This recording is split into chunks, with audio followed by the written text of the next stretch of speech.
advice for today's ang Diyos anak ay hinusgahan ng mga tao dati hanggang ngayon. Hinuhusgahan pa rin siya. Hindi nila alam kung gaano kasakripisyong ginawa ng ating Diyos anak para sa ating mga tao.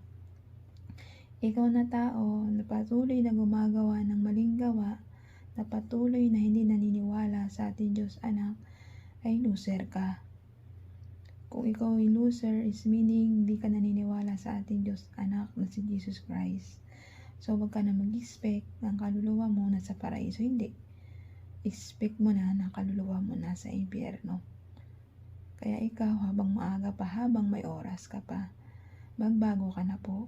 Maniwala at magtiwala na meron tayong Diyos anak na si Jesus Christ. May Diyos anak na si Jesus Christ na magliligtas sa ating makasalanang tao. Ikaw na tao makasalanan, talikuran mo na po yung mga mali mong gawang ginagawa mo noon hanggang ngayon. Hindi nagbabago yung buhay mo kasi patuloy kang nagawa ng mga maling gawa. Hindi ka nagsasucceed kasi bakit? Puro maling gawa yung nasa isip at puso mo. At higit sa lahat, wala kang Diyos. Wala kang takot sa Diyos, kaya nagagawa mo yung mga ganyang kasalanan na maling gawa. Pag yung isang tao kasi walang takot sa Diyos, walang Diyos, sila kasi ang satisfied, savage na ginagawa ng kasalanan dito sa ibabaw ng mundo.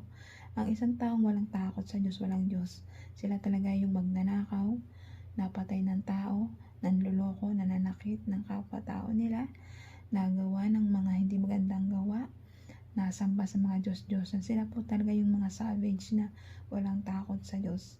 Pero kung ikaw ay may takot ka sa Diyos, Diyos Ama, Diyos Anak at Diyos Espiritu Santo, hindi mo magagawa yung mga ganyang kasalanan sa tao.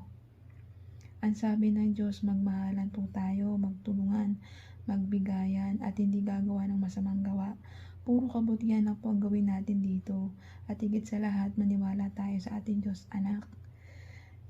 Paniwalaan po natin siya dahil siya po talaga ang pumuto sa mga kasalanan nating makasalanang tao.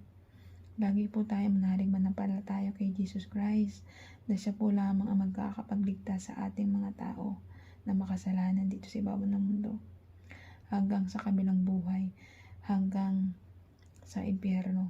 Ililigtas tayo ng ating Diyos anak na si Jesus Christ. Basta manalig manampalataya ka lang sa Kanya na meron tayong tagapagligtas at nagmamahal na Diyos anak na si Jesus Christ.